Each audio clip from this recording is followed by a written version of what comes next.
Chers amis, bonjour. Nous sommes le jeudi 24 mars 2022. Il est 9 heures. Quelques news de l'Arménie, de l'Artsakh et de la diaspora arménienne. Ukraine, Arménien d'Ukraine, donc de Mariupol, où il y avait des milliers d'Arméniens avant la guerre donc russo-ukrainienne. Ces Arméniens dont on n'a pas beaucoup de contacts, d'après l'Union des Arméniens d'Ukraine. Des couloirs humanitaires fonctionnent en Ukraine et les Arméniens se déplacent vers l'ouest depuis Mariupol. Voilà, Mariupol donc se vide aussi de ses Arméniens. D'ailleurs, je crois qu'il restait plus que 100 000 habitants sur les 350 000. Voilà, parmi les milliers d'Arméniens, il doit y en avoir encore quelques centaines, mais en tout cas, l'essentiel, la grande majorité de la communauté arménienne a émigré, s'est déplacée vers l'ouest, voilà, dans les zones où il n'y a pas de combat. Or, les couloirs humanitaires, vous voyez, c'est des couloirs humanitaires qui fonctionnent, d'après l'Union des Arméniens d'Ukraine.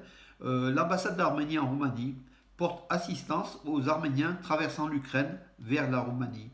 Ils sont quelques centaines arrivés donc en Roumanie. Voilà, donc l'ambassade d'Arménie essaye par ses consuls de porter secours à ces Arméniens qui en font la demande et peut-être diriger quelques-uns aussi vers l'Arménie. Mais une grande majorité, comme je l'ai dit précédemment, une grande majorité désire plutôt aller en Europe de l'Ouest où les conditions économiques sont meilleures, bien sûr. L'ambassade d'Arménie en Ukraine poursuit son activité normale, affirmé dans un communiqué l'ambassade d'Arménie, qui a été déplacée de Kiev à Lviv, avec aussi des consulats qui restent aussi à Kiev et dans d'autres villes d'Ukraine. Voilà, l'activité diplomatique arménienne reste. Donc, ils avaient donc 1 millier d'appels par jour au début de la guerre. Actuellement, ils ont à peu près 300 appels d'aide, de demande ou d'information, voilà, de la part des citoyens arméniens vivant en Ukraine. Alors, Arménie-Azerbaïdjan, le ministère arménien de la Défense confirme qu'il existe un lien spécial entre les ministères de la Défense d'Arménie et d'Azerbaïdjan. C'est ce qu'affirme le journal Hetk, le site hhetk.am. Voilà, donc en fait, il y aurait bien entre Yerevan et Bakou des liens en très haut lieu, au niveau du ministère de la Défense, mais dont les termes, les accords et comment dirais-je, les engagements restent secrets en fait. Voilà, ça a été par contre confirmé qu'il y a bien un lien entre les deux pays. Yerevan participera samedi 26 mars à 1 heure pour la Terre, pour protéger l'environnement. Les lumières, enfin oui, des administrations, des boulevards seront éteints durant 1 heure pour économiser donc l'énergie électrique et pour contribuer à ce mouvement en fait mondial. 1 heure pour la Terre, pour sauver la planète, pour justement les effets de l'environnement, et le fait de ne pas consommer de l'électricité, bien sûr, participe à cet effort. C'est symbolique, mais c'est aussi un mouvement important auquel la ville d'Yerevan participe déjà depuis plusieurs années. Yerevan qui ne veut pas être en marge du monde. En Artsakh, l'épaisse couche de neige qui est tombée, a fait quelques destructions au niveau des toits de certaines maisons, de garages. Voilà, donc on a la police de Stepanakert a constaté quelques éléments suite à cette épaisse couche de neige. Et malgré cette neige, malgré ce froid, encore une fois, l'Azerbaïdjan a une nouvelle fois coupé le gaz aux 100 000 à peu près consommateurs de gaz arméniens, citoyens arméniens de l'Artsakh, sur le gazoduc qui achemine le gaz depuis l'Arménie vers l'Artsakh, un endroit donc passant près d'un point azéri, où les travaux, ce gazoduc avait fait l'objet d'un sabotage. Il a été, comment dirais-je, après 11 jours d'arrêt, il avait été remis en service par les Arméniens et les Russes.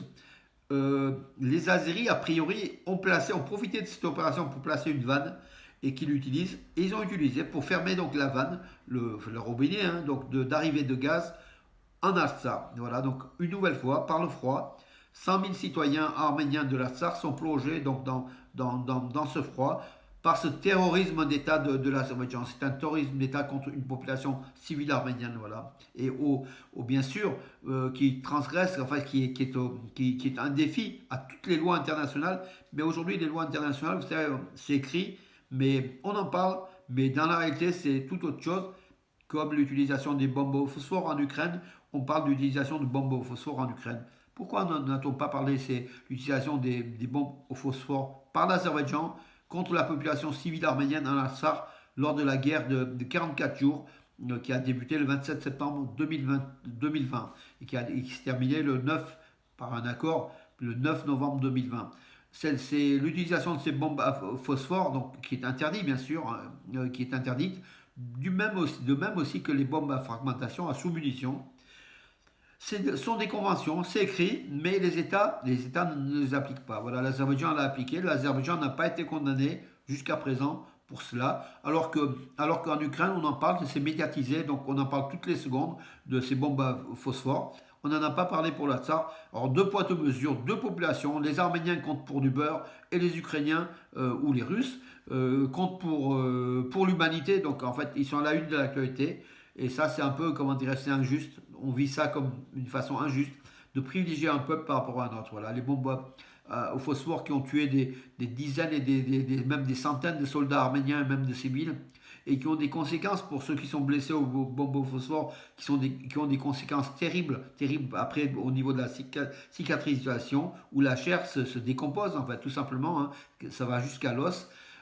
Tout ça, on n'en parle pas, c'est l'Arménie, c'est entre nous, bien sûr, voilà. Et de l'Ukraine, on en parle beaucoup de ces bombes au phosphore, qu'on fasse, voilà, le monde n'est pas juste, hein, voilà. Et il faut aussi, je répondrai, parler bien sûr de ces armes interdites, les interdire davantage, les contrôler davantage, mais qu'on parle aussi des populations de même niveau. Les Arméniens ont été sacrifiés donc, par ces bombes à phosphore lancées par Bakou. Et aujourd'hui, on parle des Russes qui ont lancé des bombes au phosphore contre les Ukrainiens. On en parle bien sûr. On fait l'événement clé de la journée. C'est dégueulasse. Voilà, tout simplement. Le terme est un peu impropre, mais c'est dégueulasse. Oh, tout à fait. Voilà. Écoutez, donc parlons de patinage artistique. Donc les championnats d'Europe, du monde, pardon, 2022, qui ont débuté à Montpellier, qui vont se dérouler jusqu'au 27, en fait, hein, jusqu'à dimanche.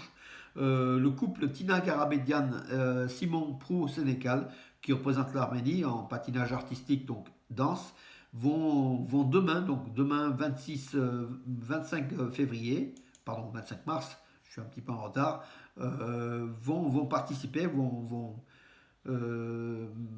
participer au concours tout simplement pour se qualifier pour la finale, en espérant, pardon, oui, qui se déroule jusqu'au 27, donc dimanche, donc oui, le 26, pardon, et la finale sera demain, pardon, je bafouille un petit peu ce matin, excusez-moi, donc le 25 mars, demain, vendredi, ils participeront aux qualifications et la finale des épreuves de patinage artistique, ce sera samedi 26 mars. Voilà, nous suivrons ça de près.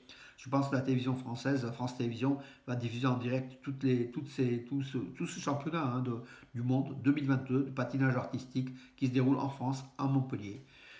Voilà mes amis, écoutez, j'en ai fait le tour pour aujourd'hui. Je vous donne rendez-vous à demain. Bonne journée. J'essaierai de bafouer un peu moins, de bégayer un peu moins mes amis. À demain.